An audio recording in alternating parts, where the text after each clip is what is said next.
The Arctic wind howls at minus 40 degrees Fahrenheit, cutting through the darkness like frozen razors. Snow whips across an endless landscape where exposed skin freezes solid in minutes. Modern survival experts wouldn't last an hour without advanced heating systems, insulated shelters, and high-tech winter gear costing thousands of dollars. Yet somewhere in this frozen wasteland, a newborn baby sleeps peacefully.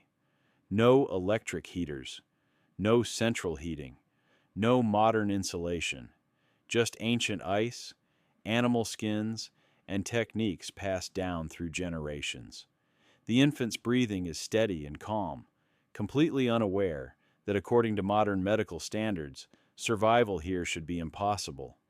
This isn't science fiction. This is the daily reality that Inuit families faced for over 1,000 years across the Arctic. Babies not only survived these conditions, they thrived, growing into some of the most cold-adapted humans on Earth. How is this possible? Recent archaeological discoveries in northern Canada have uncovered survival techniques so sophisticated that they're making modern engineers completely rethink everything they thought they knew about thermal regulation and infant care in extreme environments.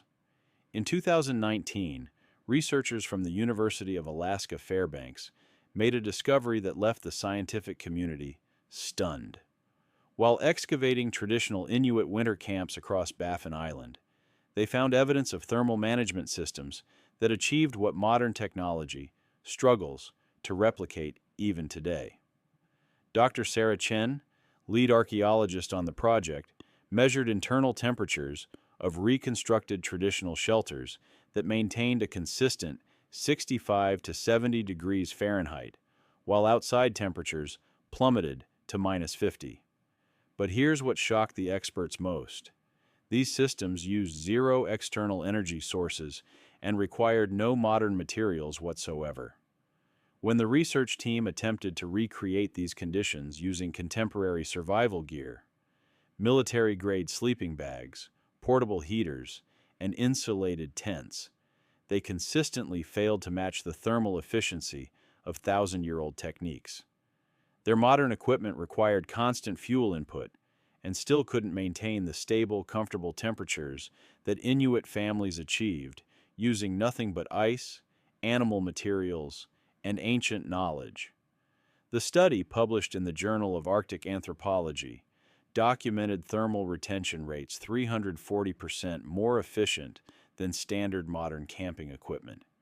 Even more remarkable, these traditional systems required zero maintenance, produced no waste, and actually improved their effectiveness over time. Modern hypothermia experts reading this research couldn't believe the data. According to everything we know about infant physiology and cold exposure, these survival rates should have been medically impossible. For over 12 centuries, from roughly 800 CE through the early 1900s, Inuit communities across the Arctic Circle faced a survival challenge that would terrify modern families. These weren't temporary camping trips or extreme sports adventures. This was permanent life in one of Earth's most hostile environments. Picture this reality. Winter temperatures regularly dropped to minus 60 degrees Fahrenheit. Blizzards could last weeks, burying entire settlements under 20 feet of snow. The sun disappeared completely for months, leaving families in total darkness. Food sources were scarce and unpredictable, with hunting success determining whether entire communities lived or died. Now add the most vulnerable element: newborn babies.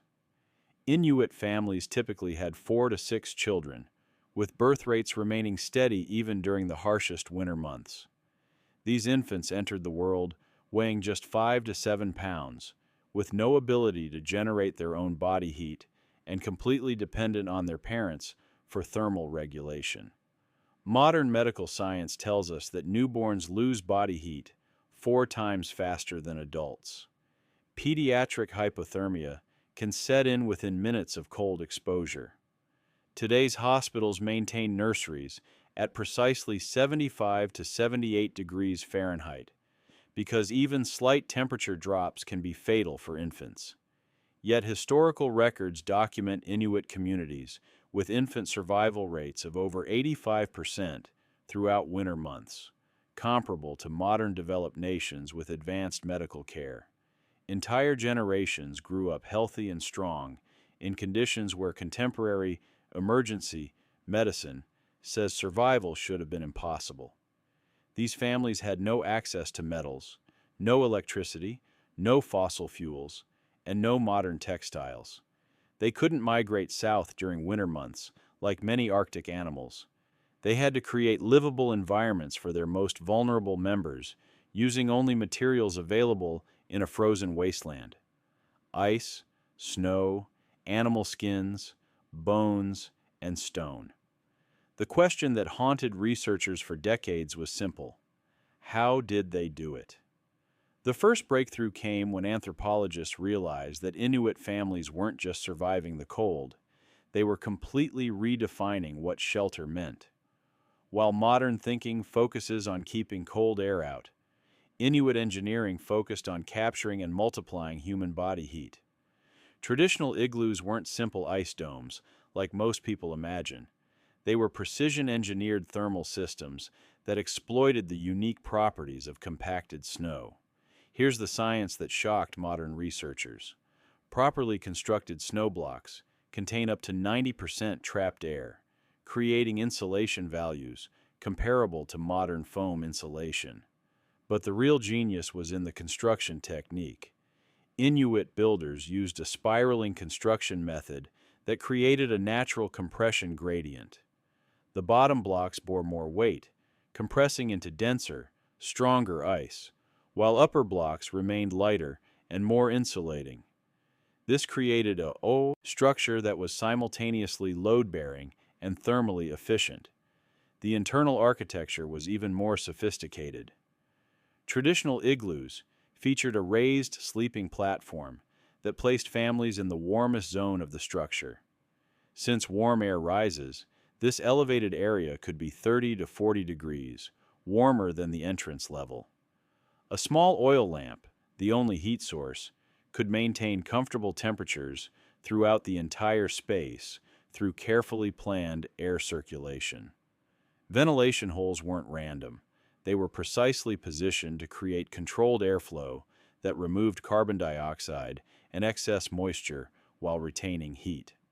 Modern HVAC engineers studying these systems found that airflow patterns matched optimal designs created by computer modeling.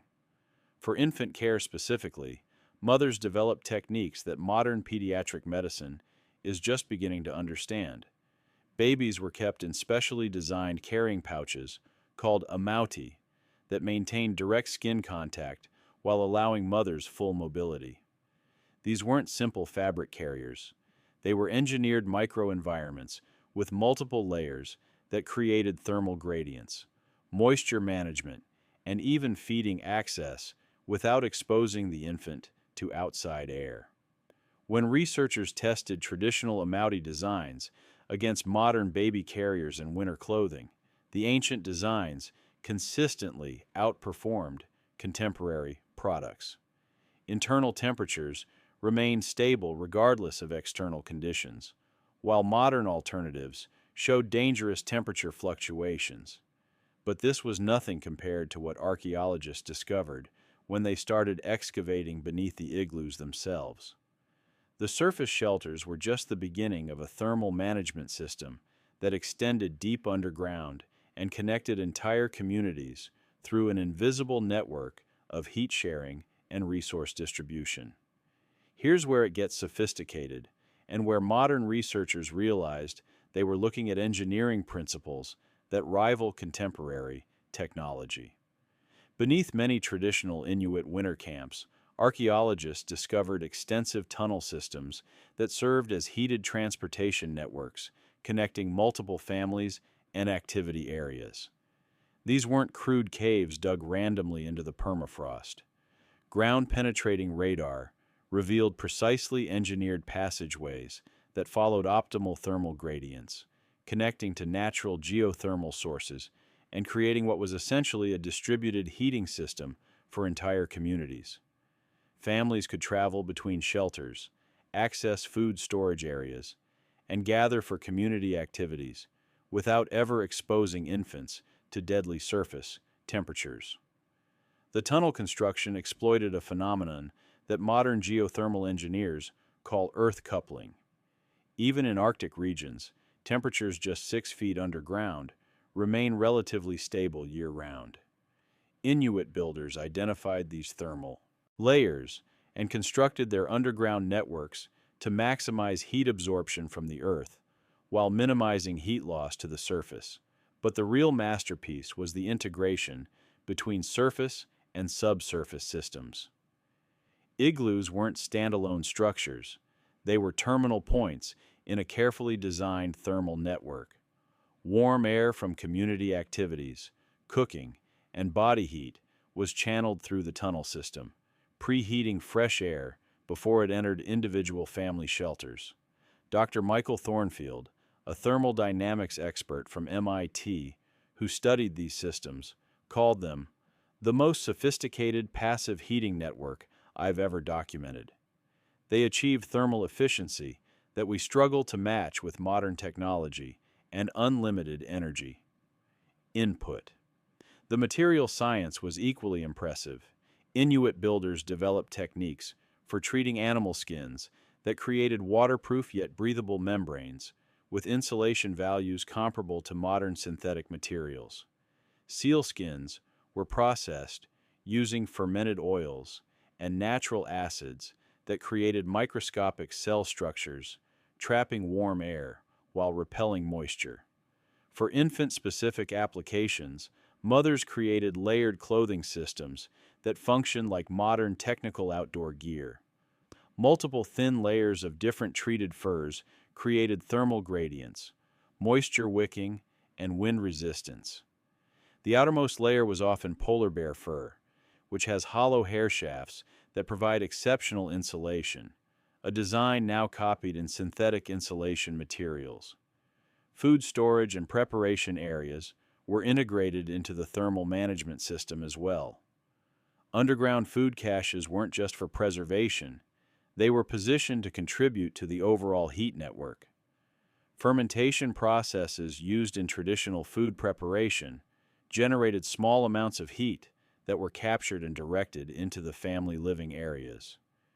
Even waste management contributed to thermal efficiency. Human waste was collected and composted in specially designed chambers that generated heat through decomposition while remaining isolated from living areas.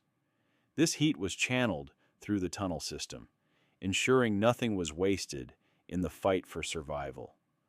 Modern sustainable building experts studying these techniques have found principles that are being incorporated into contemporary green building designs.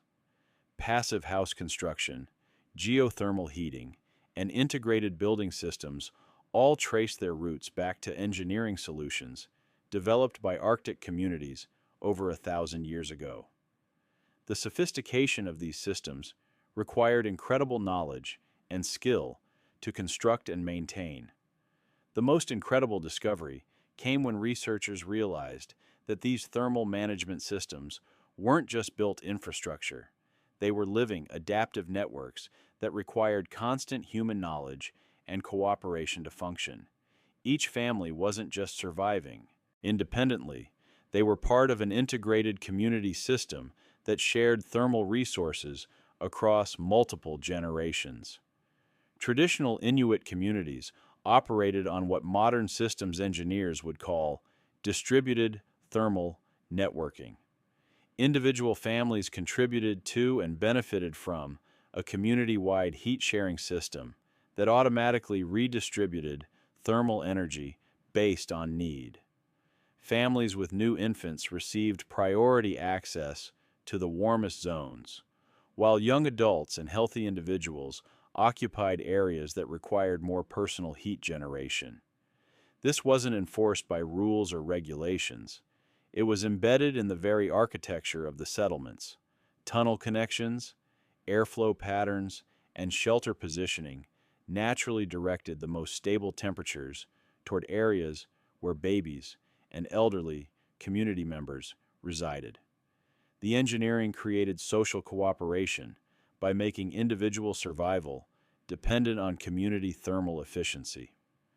The knowledge required to maintain these systems was staggering. Community elders carried detailed mental maps of underground thermal currents, seasonal temperature variations, and optimal building techniques that had been refined over centuries. This information was passed down through hands-on apprenticeships that began in childhood and continued throughout adult life. Children weren't just taught to build igloos. They learned to read snow conditions, understand air pressure changes, identify optimal building sites, and most critically, recognize thermal patterns that indicated when systems needed maintenance or modification. By adolescence, young people could assess thermal efficiency by touch, smell, and even sound, detecting problems before they became life-threatening. Women developed specialized knowledge for infant thermal management that went far beyond clothing and carrying techniques. They learned to read subtle signs of temperature stress in babies, understood how to modify shelters for optimal infant comfort, and mastered feeding techniques that maximized caloric heat generation in growing children. The community cooperation required was extraordinary. Building a proper winter camp required coordinated effort from multiple families, with different individuals contributing specialized skills in construction, material preparation, and system maintenance. No single family could have survived alone. The thermal engineering only functioned through integrated community effort. Modern emergency management experts studying these communities found that they achieved thermal security levels that contemporary disaster relief organizations struggle to match even with modern resources. The redundancy built into these systems meant that even if individual shelters failed, the overall community thermal network could maintain survival conditions for everyone. This level of coordination and knowledge preservation represented one of humanity's most sophisticated pre-industrial engineering achievements. Today, as climate change creates more extreme weather events and energy costs skyrocket globally, modern engineers are desperately trying to recreate what Inuit communities mastered centuries ago. The 2021 Texas winter storm left millions without heat in conditions far less severe than what Arctic families face daily. Yet our modern infrastructure completely failed, while traditional techniques would have maintained comfortable living conditions. Contemporary green building movements are incorporating principles directly learned from traditional Arctic architecture. Passive house designs now use earth coupling, thermal mass, and natural air circulation patterns that mirror Inuit engineering.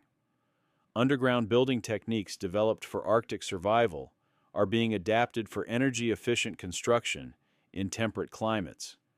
The U.S. military has invested millions attempting to develop portable shelter systems that match the thermal efficiency of traditional igloos.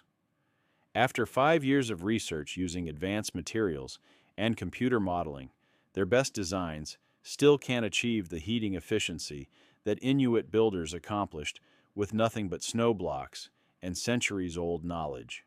Medical researchers studying traditional infant care techniques have discovered that many modern SIDS, sudden infant death syndrome, risk factors are eliminated by traditional Arctic carrying and sleeping methods.